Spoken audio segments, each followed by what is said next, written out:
So let's talk about how you might be assessed on a system of inequalities. You are not going to necessarily have to sketch this by hand. What you are going to have to do is you are going to have to be able to identify these four characteristics in your system or in your graph so that you can match them up. So I need to know what is the slope of my lines so that I can see the slopes up here when I rearrange these.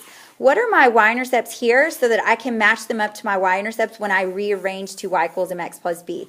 Can I look at my inequality sign and know if my line is supposed to be broken or solid? Can I look at my inequality sign after I make it y equals mx plus b and then match it up to the shading up or down? That's how you're going to be asked. So I want to make sure that you understand how to find these four characteristics from your system and then be able to match it up in a graph. Or if they give you a graph, can you look at those characteristics, the slope, the y-intercept? Can you look at the line type and look at the shading, is it up or down, and then try to match it up to a system? So that's why I teach you how to draw this by hand. Now we're going to look at one more way that they assess you about system of inequalities. So we're going to use some of our knowledge for system of equations to figure this out. When we got our two answers for a system of equations that were put together to make the ordered pair, how did we know that those two answers were correct? How did I know I had the right two answers? Hopefully you said you would take your two answers and you would plug them back into your system and get two true answers. Well, that is the exact same strategy we're going to use, even though now here we have less thans or greater thans, not equal signs.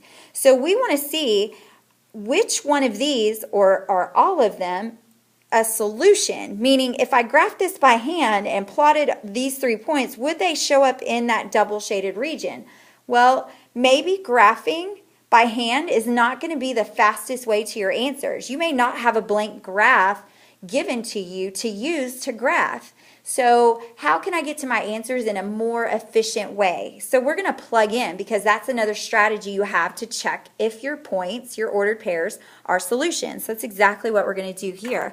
So I'm going to take the ordered pair 0, 0, and I'm going to plug in my answer for x here and here. And I'm going to plug in the answer for y here and here. And then we're going to see, do we get true statements? So again, I've kind of got it already set up for you. So 2, I need an answer for x, 0. And now I need an answer for y. Plus y, that answer is 0. And is that greater than or equal to -3? So now you're going to do your math. 2 times 0 is 0. And the sum of 0 and 0 is 0. Okay, is 0 greater than or equal to a -3? And that would be true. All right, let's look at the next one. All right, I need an answer for x. I'm going to use 0. And now I need an answer plus 3 times the answer for y. The answer for y is also 0. And now I'm going to do the math. So 0 plus a product of 0 is going to be 0. And is 0 greater than or equal to 6? The answer is false. 0 is not greater than or equal to 6. So because I got one true answer and one false answer, this tells me that 0, 0 would not show up in the double shaded region if I graph this by hand. So that is not part of the solution set. All right, let's check our next point. What about 4, -3? So again, now we're going to take our two answers and we're going to plug in the correct answer for x and the answer for y and do the math and see if we get a true statement. So I need an answer for x, so 2 times the answer for x plus the answer for y, which is -3 now, and I'm going to do the math. So I have 8 plus the -3. So what is 8 minus 3? That is 5. Is 5 greater than a -3? Absolutely true. Next, I need an answer for x. So I'm using 4, 3 times the answer for y, -3, and now I'm going to do the math. So I get 4 plus a -9. So what is 4 minus 9? That would be an answer of -5. And is -5 greater than or equal to 6? That is false. Because I got one true, one false. I did not get two true answers, two true statements.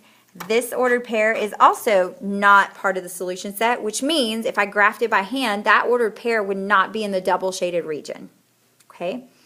All right, last ordered pair we got to check. Now we're going to check the answers of 2 and negative 2. So we're going to do the exact same thing. We're going to plug in. So I needed my answer for x, 2, and I need my answer for y, negative 2.